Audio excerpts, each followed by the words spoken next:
Welcome back to My Seminary Life. I'm your host, Brandon Knight.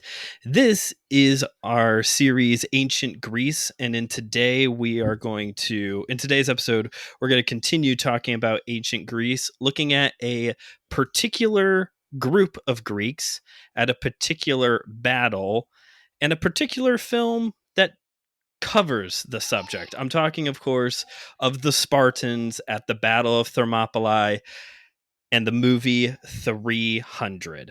And in order to have this conversation, I've got one of our guests from last week's episode back here with me today. You got a little bit of a residency going on here. He Oh is yeah. one of the priests to the geeks at Systematic Geekology and the host of the Let Nothing Move You podcast, which you can catch also here on AMP. Christian Ashley. Christian, welcome back to the show. Thank you, Brandon. I'm glad to be back for such an important film like this. It was life changing, to say the least. As a young man at that time, absolutely. Absolutely. So before we get into this conversation, I want to run two quick disclaimers. Okay, maybe three. The third one is a very broad general disclaimer of, if you're not familiar with this movie, just a heads up, it's not for children. This is not even remotely the fact that two Christians are getting together to talk mostly positively about this movie is a little surprising, but we're going to do Yes. it. So that's like a broad disclaimer. Number two, for anyone coming into this episode for the very first time, this is going to be uploaded also onto the Systematic Geekology feed. So if you've never checked out the show before, what's going on here in our Ancient Greece series is we're looking at this very specific time in Greek history, the height of the Greek Empire, classical Greece, and looking at how their philosophy, politics, classical literature, mythology, how it influenced the context of the New Testament and also our current context today. So that's what we're doing here. For the MSL listeners, just so you know, there will be theology, there will be critical thinking, as you come to expect here at MSL. But just so the MSL listeners are aware, as opposed to last week when we talked about the 1981 classic film Clash of the Titans and Christian and myself and Pastor Will just gushed over it for 40 minutes. This week, we're probably going to get very technical. Not probably, we are going to get very technical. And by technical, I mean extremely geeky. So I'm not going to try to lose you. I don't want to lose you in all of this. But just fair warning, we're going to talk about 90s comic books, which is like the Wild West of comics. So just buckle up. It's going to be a lot of fun, though. With that in mind, where I want to start this conversation, Christian, I need to stop talking. Where I want to start this conversation at, Christian, is actually at that modern context. My question for you is, how popular are the Spartans still today? Is Sparta still that big of a deal for us here in modern America? I'd argue a little bit, yes. Not as much as when this film was released, but like if you go to like a layman out in the streets and you mention Sparta, like they're probably going to know what you're talking about. Oh, it's a region of Greece, the ancient warriors, blah blah blah. People are going to know about 300. People are going to know about Assassin's Creed Odyssey or something like that where they showed up. But I mean, typically I don't meet a lot of history scholars out there, but I know there's enough out there that would at least know the name. Yeah, I think you would get a lot of people who know the name. Um, it is worth pointing out that there are a lot of things named after the Spartans. We have like the Spartan race, or there's, I don't know how military stuff works, but like certain branches of the military have subgroups that are named after Spartan battalion, Spartan this, Spartan that. So I agree. I think when this movie came out, that was probably the height of the popularity of Sparta. But you're right. It seems like we all kind of have this working knowledge of it was those warrior guys in Greece. Yeah, So, pretty much. yeah. So we still have this influence today, whether it's just a general knowledge of Sparta or some people, their idea of Sparta lines up with their idea of masculinity, tough guys working out, the spray painted abs, just like, or, tough warriors. And that's like part of their persona as a person. This movie came out in 2006. So my question for you is, what were you doing in 2006? Because we were both around for this one. We weren't around for Clash of the Titans when it came out in 81, but we were around in 2006. Oh, yes. 2006, I was entering high school. So there's that lovely, rough period of life that everyone always enjoys. Nothing ever goes bad there. And like, yeah. And it's actually funny, around when this film released, I have a special tie to it because I wanted to see it. I saw all the trailers, but like, just couldn't get the DVDs just yet. But my dad was on a mission trip in China and Mongolia. And while he was in Beijing, he he got a very, let's just say, illegal copy of the film there, widescreen, poor subtitles, all that mess, and brought it back with him to America. And that's how I got to see the film for the first time. That's awesome. That is not the kind of gift.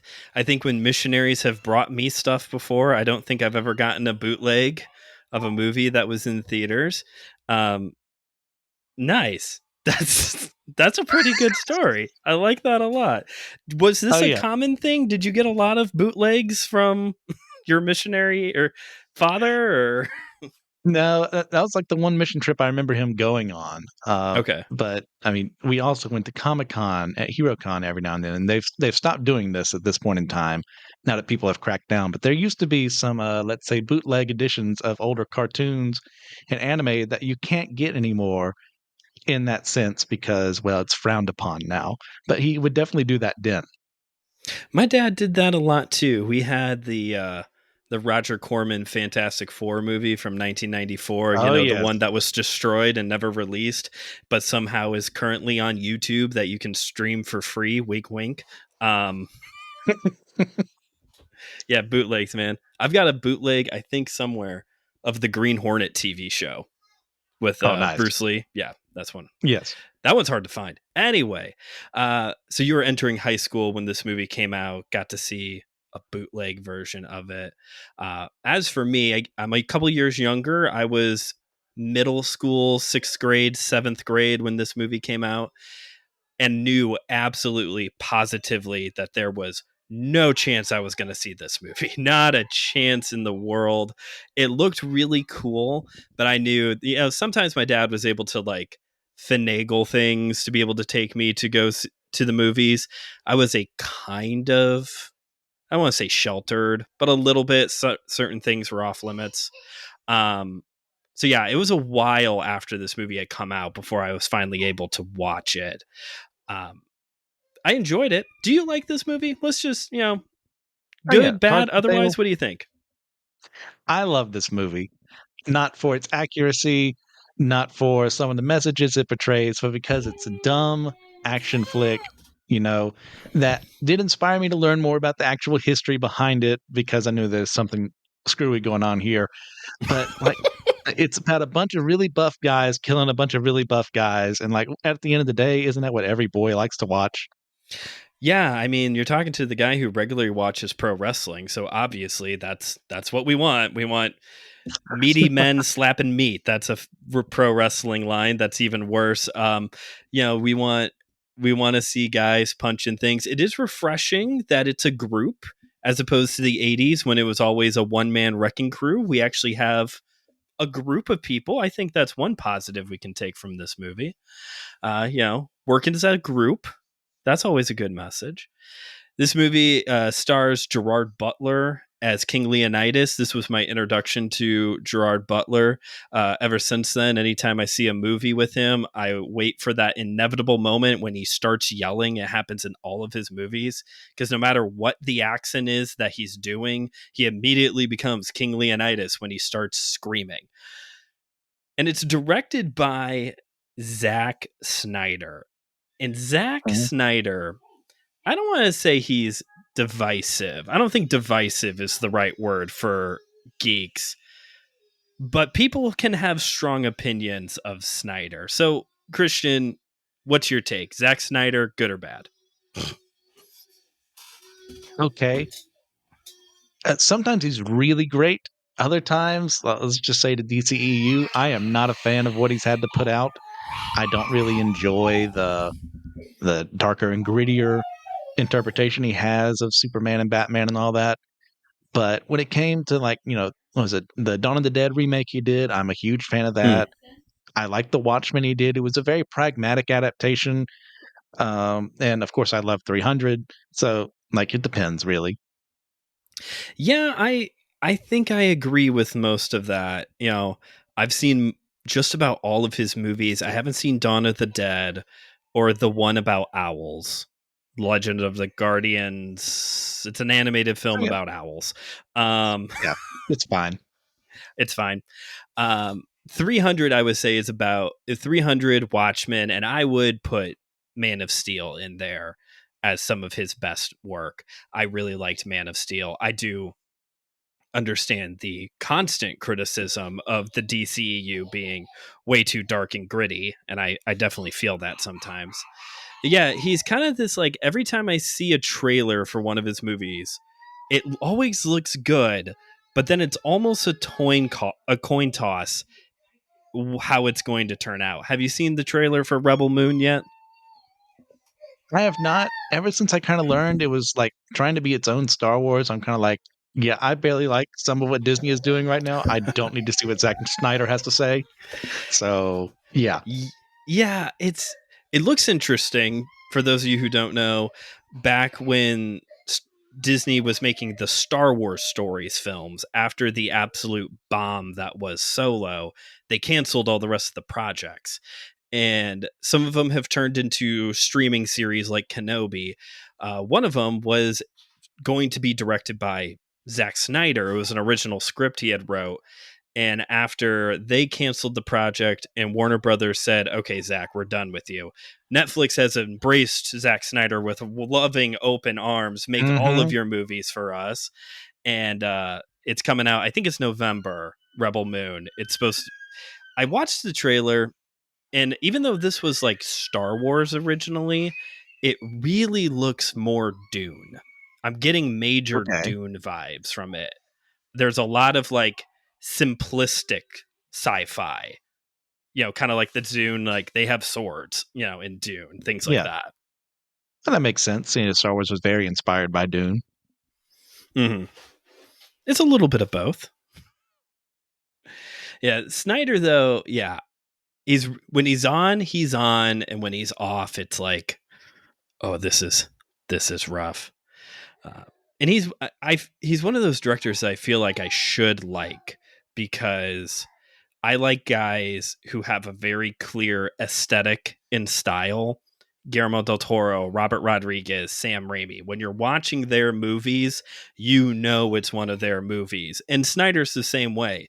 There's always the wide cut scene that you can see, like, a big shot of the scenery, an ironic use of a pop song.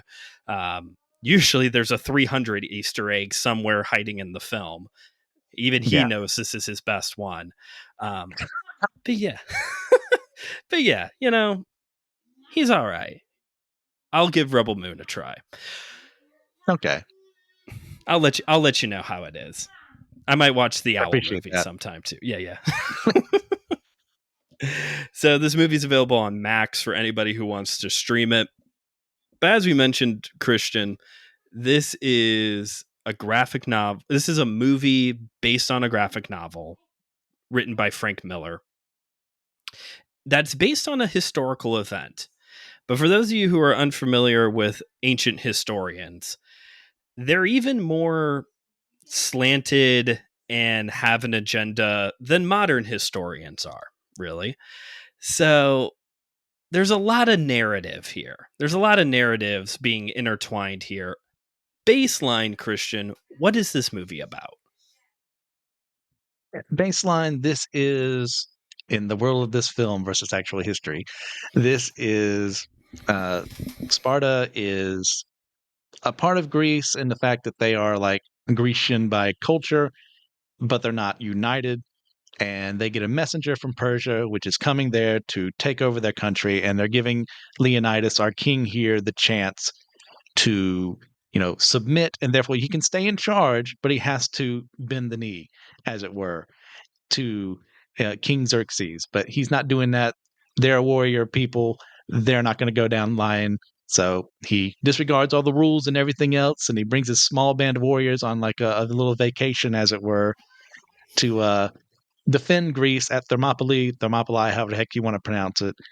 And this is where we get the ultimate showdown of ultimate destiny between the hundreds of thousands of Persian soldiers and the immortals and the elephants and the rhinos they have to fight against these 300 Spartans who are defending this very small location where their phalanx can work well against them, going up against each other, but it's doomed to fail. They're betrayed by one of their own who is, for the sake of the graphic novel and this film, turned into a very deformed person because only evil people look like that. And yeah, that's something else we could talk about later on.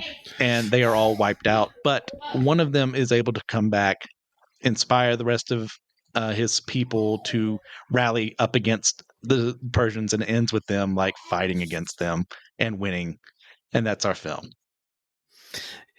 Yeah, this is based off of a famous battle within the Persian War. This is the war between Greece and Persia. And it's interesting because there's a lot of these moments as opposed to last week when we were talking about Clash of the Titans. And I think I asked you because I knew you're a big mythology guy. I was like, so how close is this even to the actual legend of Perseus? And you're like, well, seeing how there's Norse mythology in here with a kraken, and Pastor Will brought up afterwards, so shout out to Pastor Will. I did not know this, but clearly the mechanical owl has nothing to do with the original Yes. thing as well, but actually was supposed to try and cash in on the popularity of R2D2. Did not know that. Thank you, Will, for sharing that with me. Uh, there's a lot of inaccuracies when it comes to this film. And in some cases, it's hard to tell what's historical and what really did happen. We're just taking the word of it, of ancient historians. So let's walk through. Okay, so we have this big battle between Sparta and Persia. What are some of the inaccuracies that we see in the movie? I think before we get there, you mentioned earlier like Sure. the historians that have a very biased point of view. And one of our main sources for this battle is Herodotus, who is known as the father of history. He's also known as the father of lies because what Herodotus did is he just went to people, said, "Hey, what are you doing here? What was this about? How did this battle happen? Or what are your customs here?" And he never went to a lot of these places. He just relied on, traders or diplomats or stuff like that to give him this information. So he definitely seems to have talked to some of the survivors of, some of these battles and put his own little Herodotus spin on some things. So even when we're dealing with the actual battle, we don't know how much we can trust. So in a way, you can say this film is close to that regard. But at the same time, as far as inaccuracies go, like, well, it wasn't just 300 Spartans. We do see a couple of other Greek soldiers come, but like there was 300 Spartans and I think 700 Greeks as well, and then a couple of Thebans, and they don't mention the Helots, their slaves, who True. also came and assisted in the battle. And it's not this big, what's the word I'm looking for here? It's Xerxes as, and I'm going to screw up this word every single time. Zoroastrian Okay. does not think of himself as a god king. That's kind of in that religion, very big faux pas. So for him to present himself in such a way in this battle as you just worship me is kind of against his religious beliefs. Also, as well, the Spartans kind of have this anti-religious slant. The fighters do, because all the priests and whatever are corrupt and evil. But if anything, they're very even more than the Athenians sometimes, are very more religious people. They're very not supernatural, what's the word? Superstitious kind of Superstitious. people. Okay. So yeah. So, and it's funny too, one of the other sources we have after the fact is Xenophon, who was an Athenian who actually was a mercenary for a while, came to Sparta, and that's where a lot of where we get their culture from is from him. He's Hmm. essentially like history's first weeaboo. And for those of you who don't know what weeaboo is, that's someone who really likes Japanese culture a little too much for their own good. He's essentially a Spartan weeaboo. And yeah. And that's where we kind of learned that Sparta was kind of like this almost ancient Greece, North Korea. And now they separated themselves from everyone else and they had these supreme leaders and they were the ones you listen to and all that. But yeah, I mean, there's tons of other things I can talk about. How much more do you want me to go? Well, I have a couple, and see maybe if you can bounce off of some of these. Going back to Xerxes, one thing I saw was that his depiction is absolutely wrong. This like almost 9 feet tall, completely hairless person is not accurate at all. Think like an average height, 5'6" dude with a lot of hair, a long beard. Like how people normally looked back then. There was that you Yes. mentioned earlier. It's not like an inaccuracy, but it was a choice by Frank Miller with the guy who turns on Sparta to Yes. backstab him for Persia. Of like that really, again, based off of the accounts, that did happen. They were betrayed, but the whole deformities stuff, that was a Frank Miller thing. That's not. He was like a shepherd or something, in from what I read. I'm trying to think. There's also the most iconic scene in the movie. This is Sparta kicking the emissary into the bottomless pit thing. So Hmm. how this war does start is that Persia is starting to take over neighboring countries that Greece has like an alliance with, and Greece isn't liking that. And because they're very independent, very free. I'm sure we'll talk more about this when we get to the politics episode here on MSL. But Greece is starting to feel threatened. Persia does send emissaries to say, "Hey, you can bend the knee and follow us now, or get ready to fight." And Greece does brutally murder these guys just to prove a point. The whole kicking into the giant pit thing, that is, again, like, it looks great. We all have "this is Sparta" like permanently ingrained into our minds now. But yeah, there was no cool pit kicking scene. Also, the general lack of armor, like, that's not how Hmm. people fight wars ever, no matter how highly trained they are. It's there for the man service, and that's about it. It's not very practical. Yeah. Yeah, this is not for, like, they talk about the woman gaze. No, this is for guys. A bunch of shirtless guys beating up other shirtless guys. That's for the men. It really is.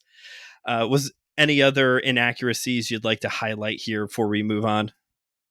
Yeah, there's also that line about the Athenians being boy lovers, and like, well, everyone was in Greece. The Everyone pederasty was was. a very common theme of an older man, essentially taking an apprentice or a student and like teaching him in that way, in a very homoerotic manner was something that you're kind of expected to do. And if you didn't, you were kind of weird.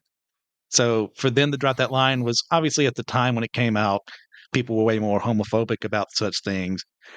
And that's a line that's like, oh, these are our real heroes here. They wouldn't do that. And like, well, my personal feelings on the side doesn't matter. Like if you're gonna represent it accurately, both sides did the exact same thing. Right. And also within the context of the film, just so we're all aware, after the Spartans get brutally slaughtered here, it's actually Athens' navy that turns the tide of the war. Like, they're Yes. trying to portray Athens, who is the height of culture and the, you know, the place where the philosophers are as kind of like the, yeah, but they also have like this, this thing, they're not great people. Well, like you said, they all weren't great people. And yeah, if it wasn't for the Navy, Sparta wouldn't have been able to come back and eventually win the war against Persia. How about, as we're continuing to, rather than continue to just beat on this movie, I found a couple moments that I was surprised were accurate, or as accurate Mhm. as we can know they are. Um, how about let's highlight some of those. What are some of the surprisingly accurate moments within this movie? Well, they definitely got the size and overwhelming nature of the Persian army in there. Like, these are people that knew what they were doing. They were great at war. Like, the Spartans are great at war, but, like, they only had so many numbers versus, like, depending on who you can trust when it comes to these figures, we're talking hundreds of thousands of men and slaves heading off to fight a war against Greece, which they should have curb stomped them, even on their own territory. But because you have the Athenian fleet coming in instead of a giant storm destroying the Persian fleet and engaging in battle with them, you sorry, I lost my train of thought there. It's just the immensity of the Persian army is something they Mhm. captured really well here, and the fact that it is a very multicultural region of the world because the Persians did own a large portion of the world at that time. So there are plenty of people from all over. Like, you have representatives from Africa, you have representatives from the Middle East, a little north, and stuff like that. So that's something they got really well. On the topic of the vast size of the army, I was surprised to find out it is a little done up for the sake of the movie, but the immortals are actually a thing. This was supposed to be like Xerxes or whoever was, the royalty within Persia, like their special forces, secret service guys. It's done up still Mhm. for the movie, but yeah, I was really surprised to find out, especially since like the Immortals is apparently the name too, or something. And if you go Yeah. to the original historical sources, also much to my surprise, the other iconic line from this movie of "Tonight we dine in hell" is actually a recorded line that Leonidas allegedly said, which again, it really sounds like a line for a movie. So Mhm. and I think that does come from Herodotus as well. I think that's one of his sources or one of those sources. That and the "Then we will fight in the shade" was also a recorded line from history. And it says it's a very famous part of the Spartans was their noted laconic wit that comes from Laconia, which is the region of Greece that they lived in. And they were expected, especially then, to like not always be so grandiose in the way they responded to people as far as like word length. It's like the shorter it was, the more pithy it was, the better. And that's how like you definitely get that represented in what Herodotus does give us of what was said in that battle. Interesting. That I did not know. That's very interesting. They were really into pithy quotes. That's that's awesome. Good for the Spartans. It's nice to know they had a personality outside of just being a bunch of warriors. So we've talked about the movie. We've talked about some of the historicalness. Are there any other like scenes you want to highlight here? You know, favorite parts. We talked about the iconic kicking into the pit scene. Any other like great moments you want to highlight here? Oh man, where to start with this? There's always the classic, the wall of bodies being Mm, pushed over onto I think that's the Immortals is when they first show up, right? yeah. And that's when they prove like, "Oh, let's see how immortal you actually really are." And that's a great scene right there. We've got uh, you know, Leonidas with his son. I don't know if he's named in the film, if it's Oh ever said, yeah. and like him, like actually being what a Spartan would represent as a father to him, like explaining what they're all about, training him, showing love in a way that only a Spartan could. I love that a lot. What about you? I forgot about that scene because it's been a while. I don't have Max.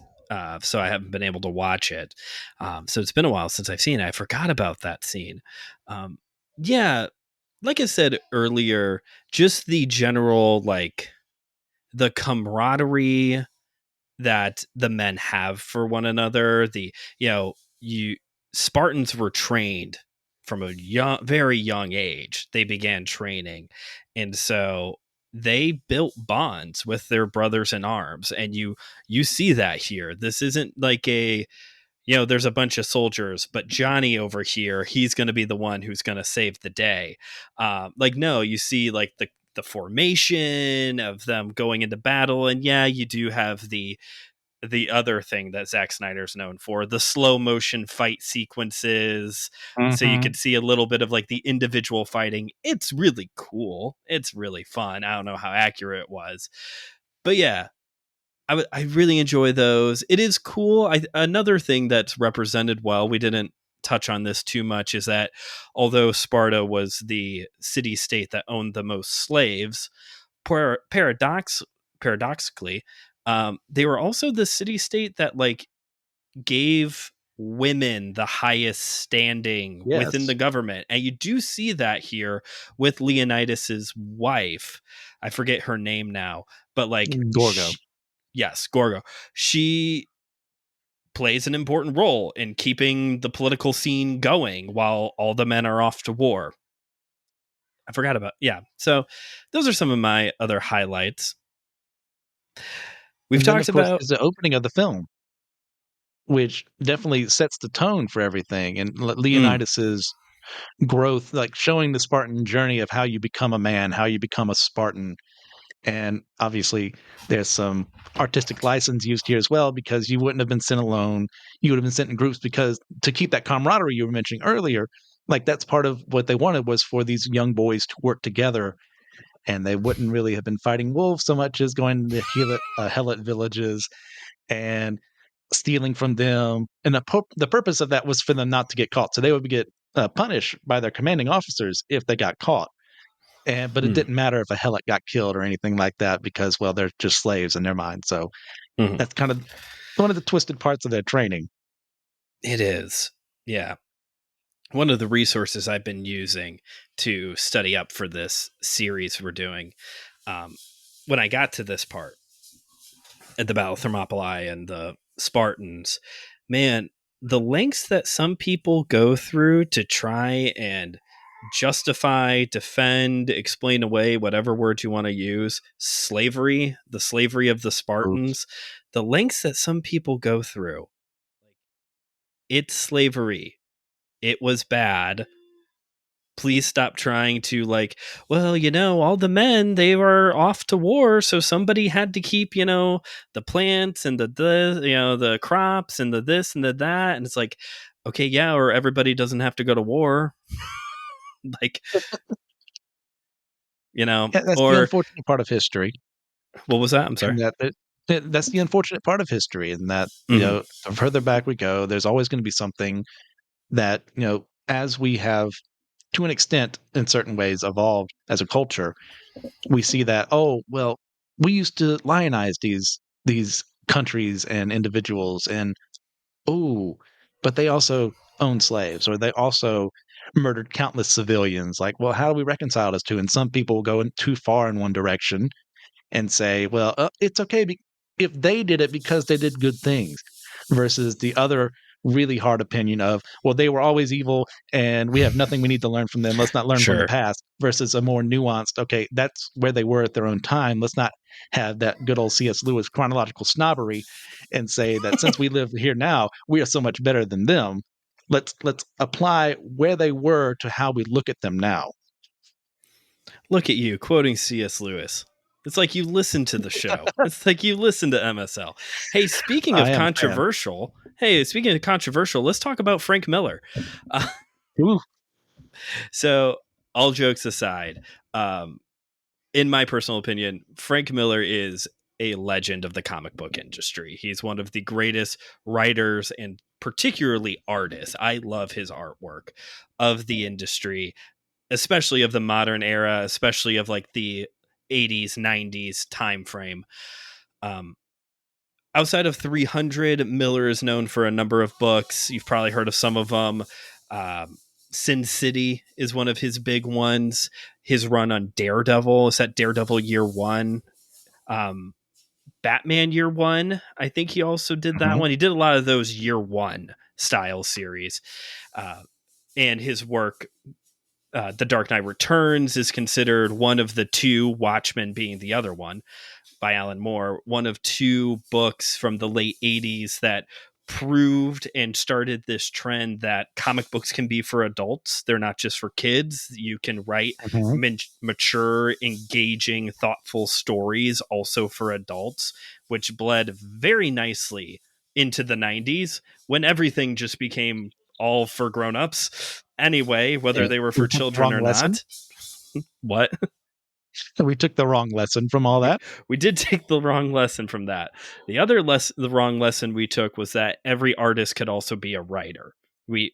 some people I love 90s comics. It's a guilty pleasure of mine, but Rob Liefeld shouldn't have been doing either. He should have just been creating the characters and letting someone else do all the work. What's That's your really fair. yeah, what's your take on Miller? What's your thoughts on Frank Miller? Yeah.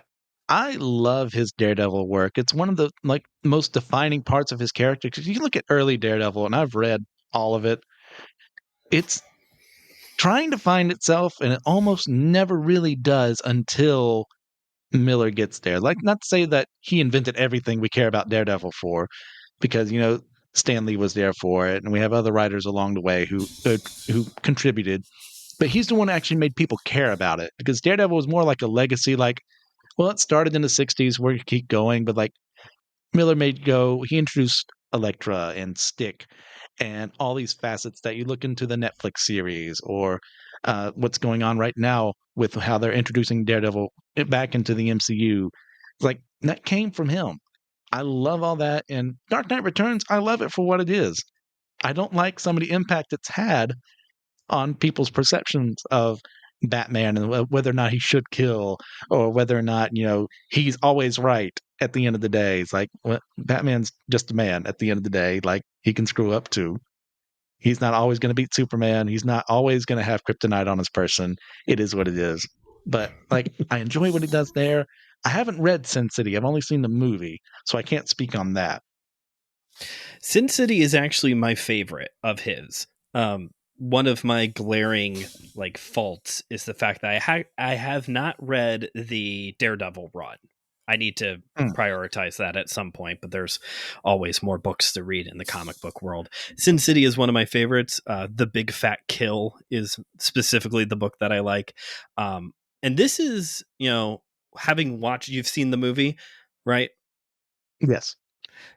It's pretty much verbatim. It's similar to Zack Snyder's Watchmen movie, where it's like Mm, 90% accurate to the book. One of the few times when reading the book or watching the movie is actually interchangeable.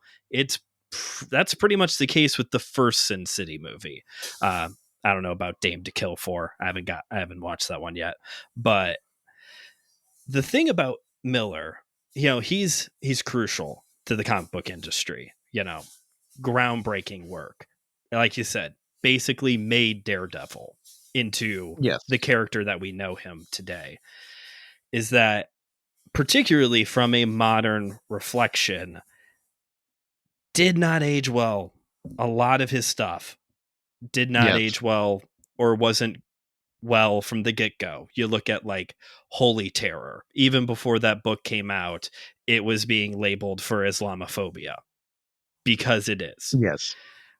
Dark Knight Returns, 300, both highlighting authoritarianism, putting authoritarianism into a very positive light. 300 and Sin City, both exposing or putting a positive light on hypermasculinity and toxic masculinity as kind of you know this thing that is okay as long as the right people are doing it, is often how it's left. If the bad people are doing it, it's kind of like the gun argument. If the bad people Mhm. are using it, then it's bad. But if good people are using it, well, then Is it really that bad? Yes, it is. It is bad. Hmm. So, not to critique all of his work, and he has owned some of it. Um, in an interview, he has regretted. He's talked about regretting having written Holy Terror for its Islamophobia. Like he talked about how in an interview, like, yeah, there was a lot of hate that went into that book, and I can't go back to that book now. Good, learning and growing. That's what you hope from a Yes. person. Um, but looking at 300, this does bring a positive light to authoritarianism. It does bring a positive light to hypermasculinity. This, like, these are the men. You look at the Spartans; those are the real men. That's kind of this idea of hypermasculinity. Super strong, beefy, gonna do what they want in battle, gonna do what they want with their women and their slaves and their boys. That's a hard Yes. sentence to say. Um, so Christian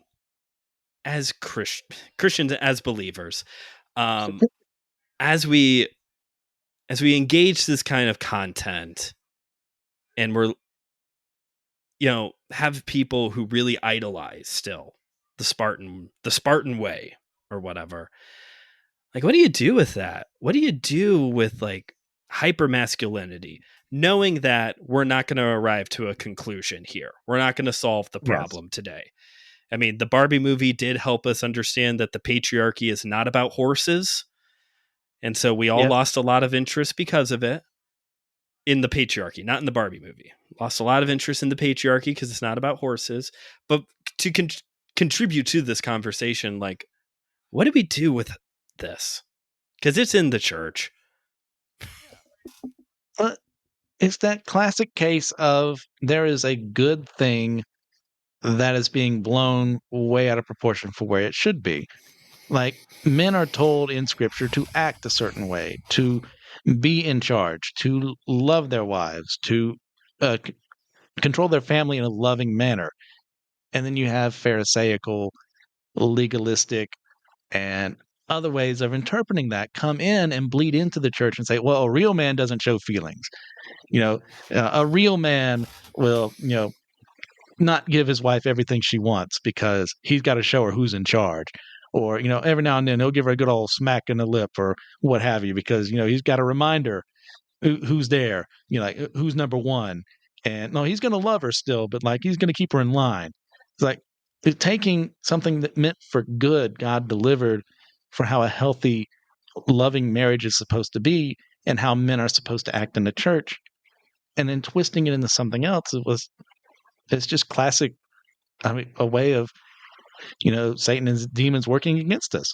It's like taking a good idea and then saying, well, what if you did it this way? I mean, you're still doing this, right?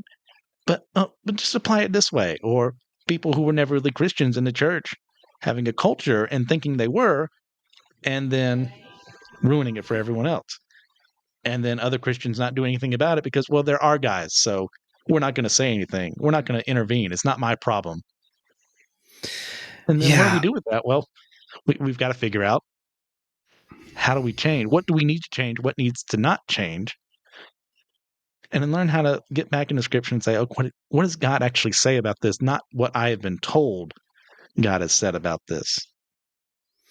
I think another way to, like, to better understand, because we're always going to have these movies, there's a long history Yes. of these very masculine films, take your pick: Braveheart, Gladiator, um, you know, Saving Private Ryan. Like, we all have these movies that we look up to, The Last Samurai. And, like I said back at the beginning, if you take any positive away from this movie, camaraderie, working with men in a group, that's an actual positive that you can walk away from this movie. Same with, like, Saving Private Ryan. Um, but I think what could help, again, can't come up with all the solutions. I think what could help, though, we need to start having a healthy realization that what is being depicted in these movies is a romanticized exaggeration of Mhm. masculinity. This is not fact. This isn't biblical by any stretch of the imagination. Not even close. Um, so to yeah, this is coming from a guy who used to be a host on Systematic Geekology. Like, you chew the meat, you spit the bad.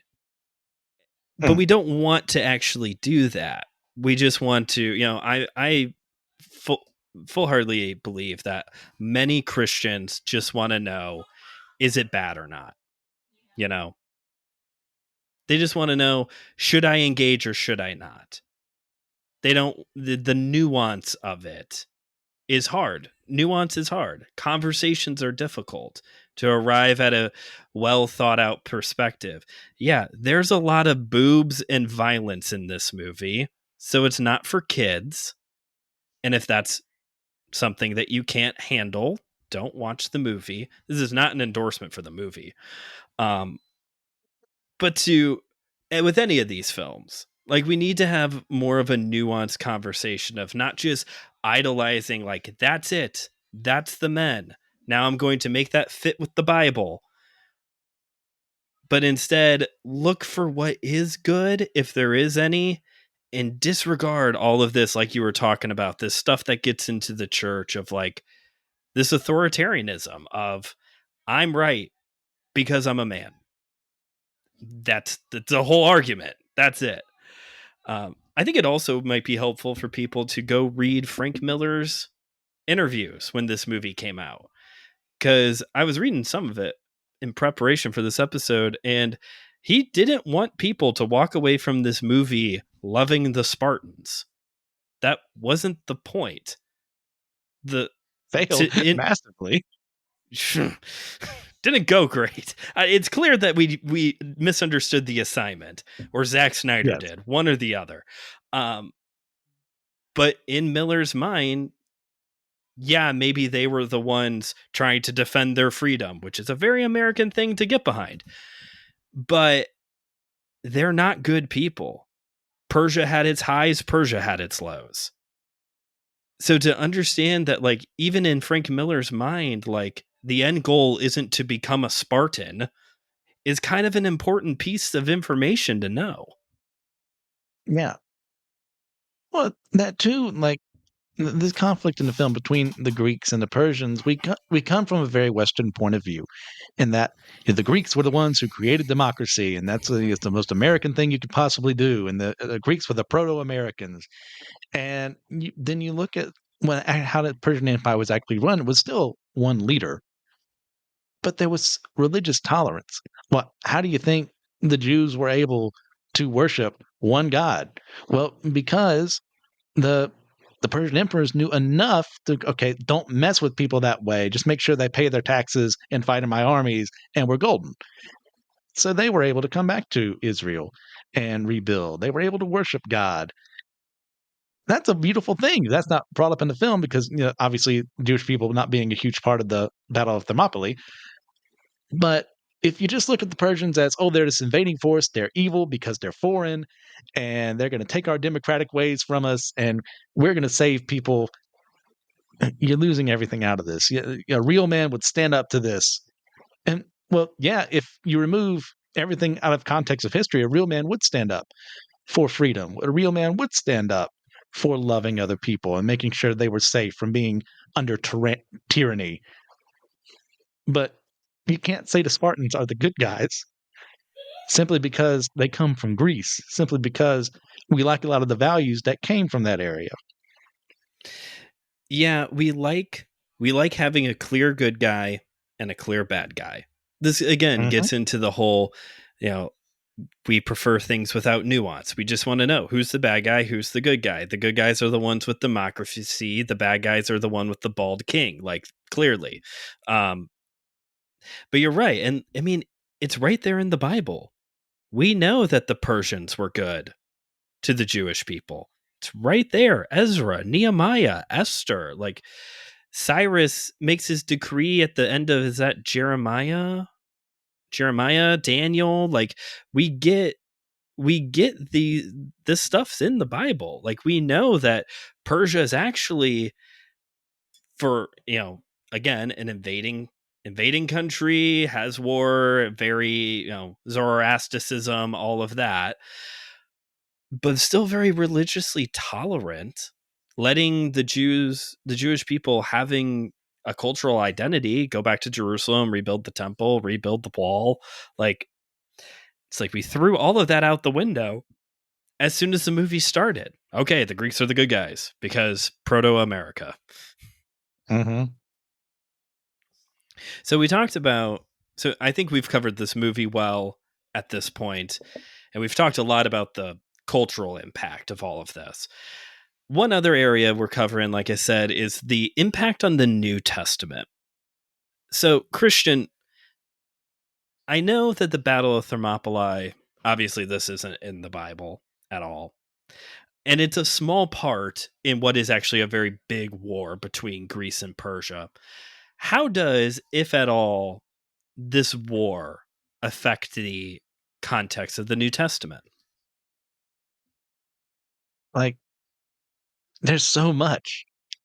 The fact that the Greeks are able to stand and start to unify to an extent is what enables them to eventually be taken over by Alexander the Great, who would then go conquer Persia, who would then go conquer Judea, and start the idea of Hellenization, that being turning things a bit more Greek in structure, that lasts over the entire Middle East, that goes to Egypt and beyond, and to eventually the Romans taking that very same idea. We like these Greek ideas. We're going to take them and steal them and make them our own, much like we talked last time with, them taking Greek deities as their own and appropriating them for themselves, but putting a Roman spin on them. Well, same idea with Hellenization. There was a very big Romanization of the world. And that comes from that same idea of we can influence these cultures to be like us, therefore they will essentially be us. That leads up to the New Testament, where Greek as a common language is spread because of how useful it is. Almost everyone knows Greek because of Hellenization. So you have the gospel being spread in the common tongue of a lot of people that wouldn't exist without a moment like this, where Greece is able to stand up against a much larger nation and beat them back and eventually take over that entire empire. Which then goes into a very interesting what if scenario. And I know you systematic geekology people, you like your what ifs. And the what if is, of course, what if this wasn't the only battle Greece lost? What if Greece did lose the Persian War and Persia conquered Greece? Like everything is different then. The whole thing is different. There is no common Greek language that everyone is speaking and the New Testament is written in. It's probably, what would that be? Some form of Aramaic, more than likely. Yeah. The Phoenician. some, yeah, Aramaic Phoenician type of language. Oh, You sorry. know, What was the question? I only heard half of it. I'm sorry. oh, apologies. I said, if the Greeks lose to Persia, that Mhm. changes everything. Like Yes. it's staggering to think, like, if Persia takes over Greece, does Rome still take over Persia? Does Rome look at the way Persia does things and shifts their ways of doing things to a more Persian? Like everything is different when Jesus is on the scene and the church is being born if Greece loses. Yes. I mean, for all we know, Carthage could become the next main power.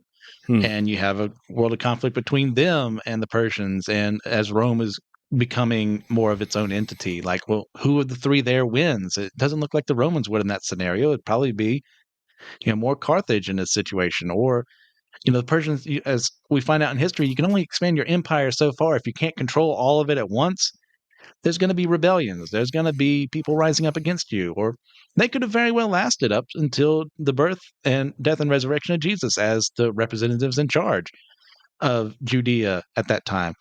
But at the end of the day, it doesn't really matter because God would have gotten done what he needed to get done, the names Sure. just would have been different. Yeah. Would have been different. Still would have had some form of Jesus paying the penalty for our sins and the resurrection. Boy, that cultural Fun to change would have speculate. looked a lot different. Oh, yes. All right. There is one last bit as we start to draw this episode to a close. So maybe there's not a very indirect, but not a very direct way that this influences the New Testament. There is an Old Testament connection, possibly, keeping in mind historians. This King Xerxes that leads the battle against the Greeks for Persia is possibly the same one who marries Esther. Now, Mhm. again, this does get into the whole historical people issue. There is also, and most pastors wouldn't touch this with a 10-foot pole, there is some debate among scholars over whether or not Esther is a real person. Purim exists for a reason, and there is some speculation that Esther is a legend that explains how we get Purim and not actually a real person. But the timing of all of this lines up. That's how you can draw this conclusion of when Esther marries a man named Xerxes and when Xerxes leads the battle against Greece. That time period does line up. By the way, Xerxes is also kind of a term like Caesar or Pharaoh, that it's just kind of like a royal term. So there's a lot of asterisks here, but there is possibly a very close connection to Esther with this event. Yeah. I mean, we have in the Jewish tradition, the name is Ahasuerus for what most scholars would say would represent Xerxes. And that's just common with names across ancient cultures. Well, your name in this culture will be this, but because of translation Mm-hmm. differences or because of cultural differences, I would say it's actually pronounced this way because that sounds better to my ears. And that would just happen all the time. So there's that. Is this actually the same Xerxes we see in the film? Absolutely not, because they can't. It just doesn't work that way. But as far as the Battle of Thermopylae, it seems like the two are very connected. It would be around the same time. This would be he reigned from uh goodness gracious. He stopped around 450 something if I I remember think correctly. so. So this Yeah. film takes place in 480 BC. So Esther seems to take place around somewhere in between that 30 some year spread. Yeah. That's interesting. Just a little food for thought. Again, take it to a pinch of salt because ton of asterisks attached to that, but it is interesting to think about. All right. Well, that is it for today's episode. Thank you again, Christian, for taking time out to do this. And for you listeners at home, thanks for listening. If you ever want to check out Let Nothing Move You or Systematic Geekology, you can always go down into the description of this episode to find links for that. If you really enjoyed this episode, please share it with somebody that you think will also enjoy it. And consider sponsoring the show over at buymeacoffee.com/MSL pod. You can make a one-time donation or support one of our tiers. Everyone who supports the show at $9 a month gets a shout out here on the show. So thank you, Lori, for supporting the show. All right, we will be back with more Greece. This will be the last time we see Christian for a while. Thank you for your residency here. But until next time, this is MSL. I'm Brandon, reminding you as always that theology is for everyone, so keep on studying.